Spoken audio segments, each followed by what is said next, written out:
এই মুহূর্তে নমস্কার দর্শক বন্ধুগণ, আপনারা দেখছেন 24 টিভি 2। আর রাজ্য রাজনীতিতেই পাহাড়ের ক্ষমতা মহারাজার একেবারে রীতিমতো, এবং শাসক দল সেই রকম কোনো রকমের ফ্যাক্টর হতে পারবে কি পাহাড়ে? না, পাহাড়ে কোনো রকমের ফ্যাক্টর হতে পারবে না।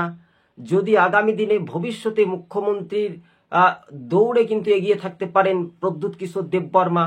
অর্থাৎ যতটুকু আমরা খবর পাচ্ছি, সম্ভবত একাধিক কংগ্রেস নেতাদের সঙ্গে আলোচনা এবং বৈঠক রীতিমতো।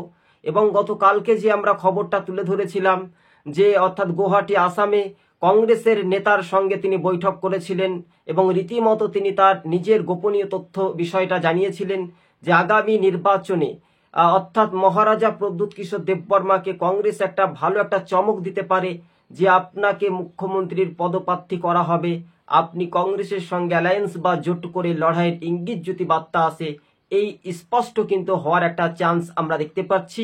এবং দিল্লি কংগ্রেসের কেন্দ্রীয় নেতৃত্বদের সঙ্গে মহারাজা প্রদ্যুৎ কিশোর দেববর্মার সম্পর্কটা একটা ভালো। তবে কথাতেই বলে শীত গ্রীষ্ম বর্ষা, মানুষেরই কি ভালোবাসায় একেবারে আদর্শ রাজনীতির ময়দানেই সেই মহারাজা রাজ পরিবার প্রদ্যুৎ কিশোর দেববর্মা, অর্থাৎ তিনি তার রাজনৈতিক জীবনেই পরিচয় মুখ হিসেবে উঠে এসেছিলেন কংগ্রেস পরিবার থেকে, একেবারে স্পষ্ট। 24 টিভি 2 চ্যানেলটি ভালো লাগলে জনজাতি ভাই বোনেরা পাহাড় ও সমতলে যারা দেখছেন তাদেরকে বলবো একটা লাইক কমেন্ট শেয়ার করতে ভুলবেন না, এবং আপনাদের অবশ্যই মতামত আমাদের কমেন্ট বক্সে আপনারা জানাতে পারেন। আপনাদেরকে আরো একবার আমরা জানিয়ে রাখি, তিপ্রা মোথা দলের সুপ্রিমো মহারাজা প্রদ্যুৎ কিশোর দেববর্মাকে দেখেই কিন্তু তার অর্থাৎ তার চেহারা বা তার রাজ পরিবারের যে একটা ভোট কোয়ালিটি, সেই পরিবারটাকে দেখে কিন্তু ভোট দেয়। কিন্তু একেবারে বিজেপির সঙ্গেও তিনি যদি জোটে যান তাহলে এর থেকে বড় একটা ভুল হতে পারে। বিজেপি চাইছে যে মোথা দলকে খরিদ কিভাবে করা যায়, সেটাও কিন্তু একটা গোপনীয় তথ্য।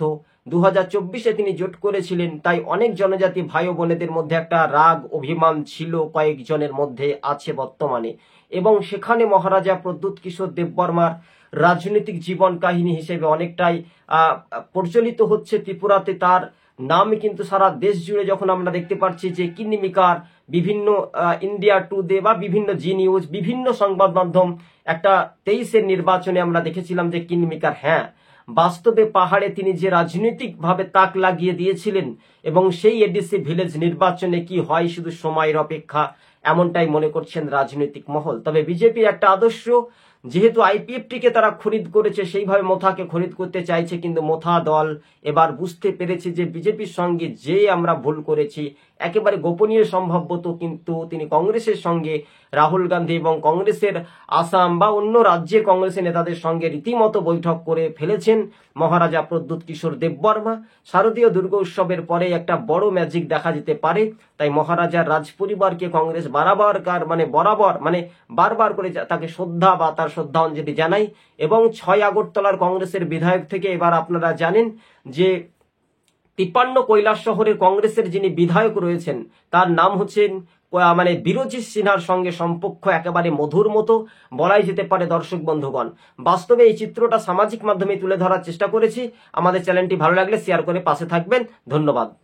এবং একই সঙ্গে আরো একবার কথাটা আমরা জানিয়ে রাখি যে শাসক দল যে ভোটার যারা মোথা দল ছেড়ে বিজেপিতে গিয়েছিল, সেই সব ভোটারগুলো পুনরায় মোথা দলে ফিরে আসতে পারে, এমনটাই শীঘ্র। আপনি কি ভাবতে পেরেছিলেন যে 2018-তে সিপিএমকে ত্যাগ করে মানুষ বিজেপিকে ভোট দেবে? বিজেপির তো 1.5% ভোট ছিল, তাহলে হঠাৎ করে কেন 40-42 হয়ে গেল?